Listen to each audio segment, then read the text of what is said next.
Shalom,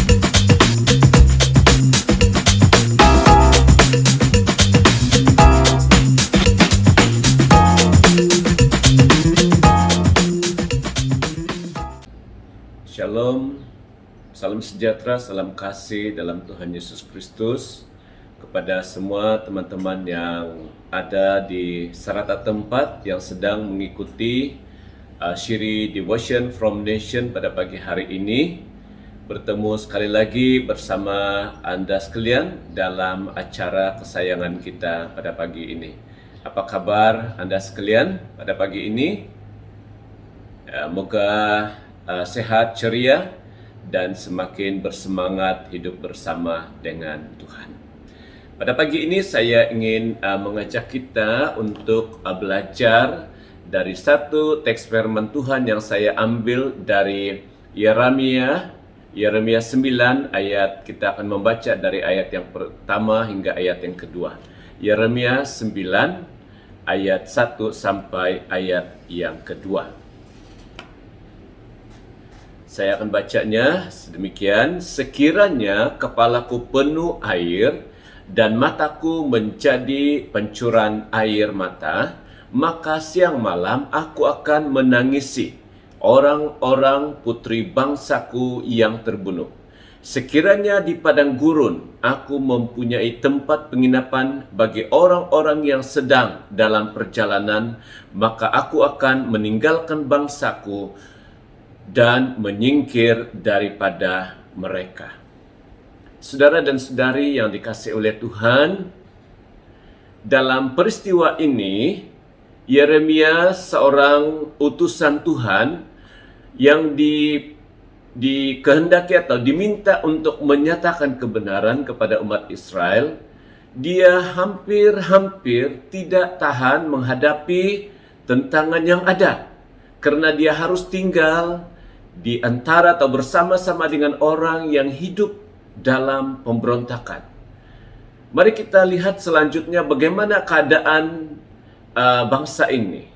Dalam ayat yang kedua dilanjutkan, mereka sekalian adalah orang-orang berzina, suatu kumpulan orang yang tidak setia.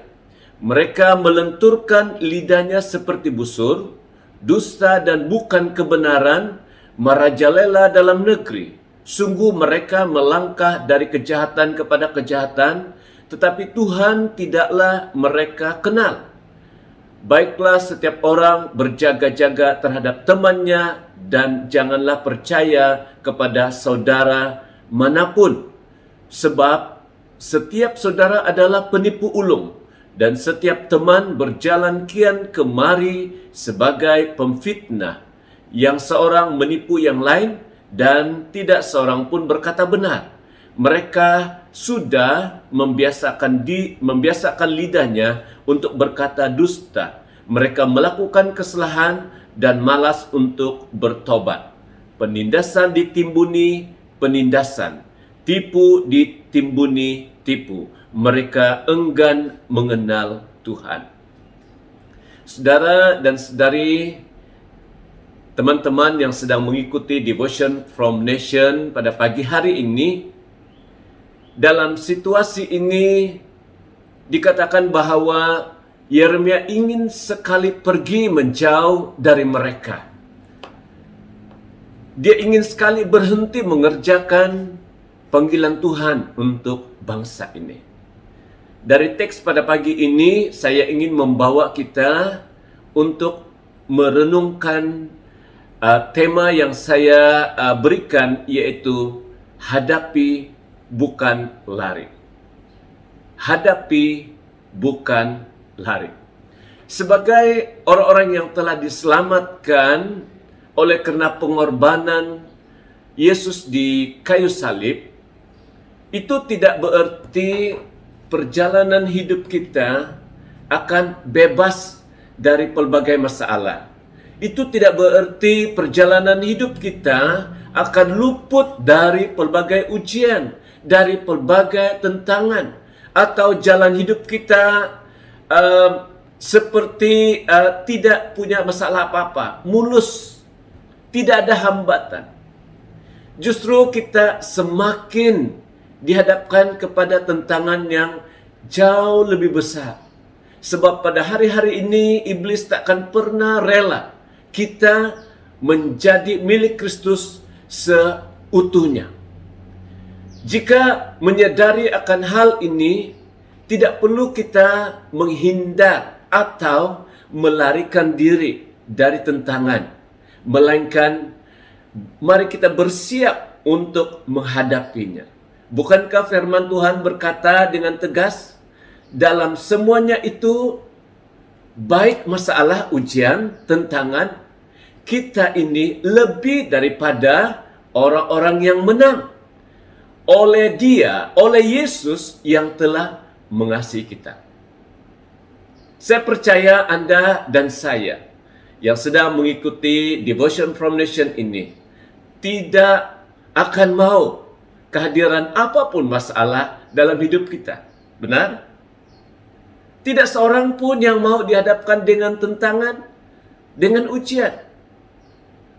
Seandainya mungkin, jika boleh, sekiranya dapat, tanpa ujian kita boleh lepas dari apapun, atau boleh lulus.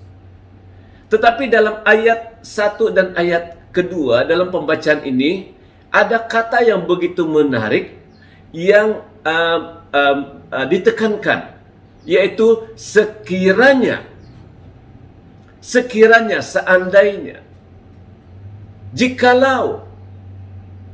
Tidak mungkin seseorang mahasiswa yang sedang belajar di pengajian tinggi diluluskan tanpa diuji kemampuannya. Tidak mungkin. Oleh itu, saudara dan saudari yang dikasihi oleh Tuhan, mari milikilah respon hati yang benar dalam menghadapi tantangan yang ada.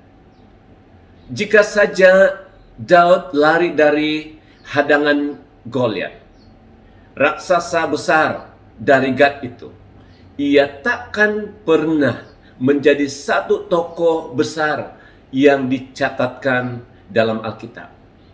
Saat dia berhadapan dengan raksasa Filistin itu, Daud tidak lari ketakutan, melainkan dia dengan penuh keberanian dan berkata, "Engkau mendatangi aku dengan pedang dan tombak dan lembing, tetapi aku mendatangi engkau dengan nama Tuhan semesta alam." Ketika orang Filistin itu bergerak maju untuk menemui Daud, maka segeralah Daud berlari ke barisan musuh untuk menemui orang Filistin itu. Dia tidak melarikan diri, saudara-saudara. Dia menghadapi Goliat itu. Seandainya Yesus, Sang Juru Selamat kita, yang berkata, "Ya Bapakku, jikalau sekiranya mungkin, biarlah cawan ini lalu daripadaku." Dan diakhiri dengan tanda noktah ungkapan itu. Tidak mungkin saudara dan saya serta seisi dunia ini boleh menerima kehidupan yang kekal.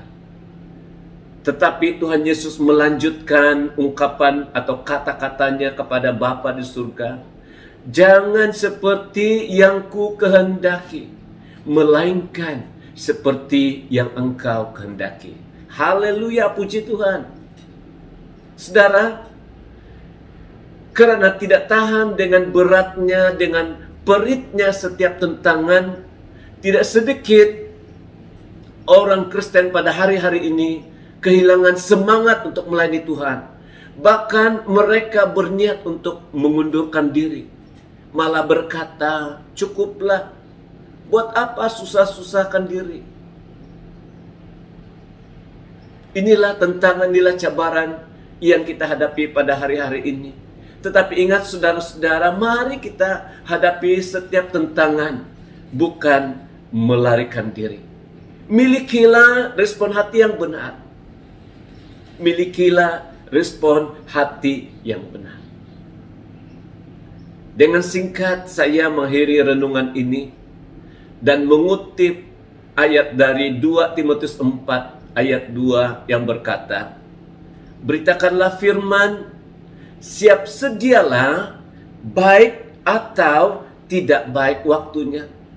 Nyatakanlah apa yang salah, tegurlah dan nasihatilah dengan segala kesabaran dan pengejaran. Saudara yang dikasihi oleh Tuhan, mari hadapi, bukan melarikan diri. Mari kita tunduk kepala dan kita berdoa. Terima kasih Tuhan untuk waktu singkat, tetapi saya percaya ini suatu yang sangat bermakna bagi kami semua, rakan-rakan yang sedang mengikuti renungan daripada Devotion from Nation. Tuhan berkati setiap kami, apapun cabaran, tentangan, ujian yang sedang kami hadapi pada hari-hari ini, firman-Mu mengingatkan untuk kami hadapi, bukan melarikan diri. Karena ada janji penyertaan Tuhan atas kami. Engkau berjanji Allah Immanuel yang beserta. Dalam apapun keadaan yang kami hadapi, Engkau tidak pernah meninggalkan kami, ya Allah Bapa di surga. Terima kasih untuk peringatan-Mu, terima kasih untuk renungan firman yang begitu indah pagi hari ini, yang menguatkan kami ya Tuhan, karena kami akan memiliki kemenangan demi kemenangan ketika kami mengandalkan Tuhan dalam hidup kami. Dan Tuhan menjanjikan penyertaan-Mu untuk kami berhadapan dengan apapun tentangan, cabaran, dan ujian yang ada di hadapan kami. Berkati semua ya Tuhan, anak-anak-Mu, saudara-saudara kami, teman-teman kami yang sudah mengikuti renungan ini. Berkati dengan kekuatan, kemampuan yang dari Tuhan untuk menghadapi semua yang ada di hadapan kami. Teristimewa Tuhan dalam keadaan pandemik ini. Kami percaya bahwa Engkau tetap memberi kemampuan, tetap memberi kekuatan untuk kami menghadapi semuanya. Terpuji nama-Mu ya Tuhan. Haleluya. Terima kasih. Di dalam nama Yesus Kristus kami bersyukur dan berdoa. Amin. Amin.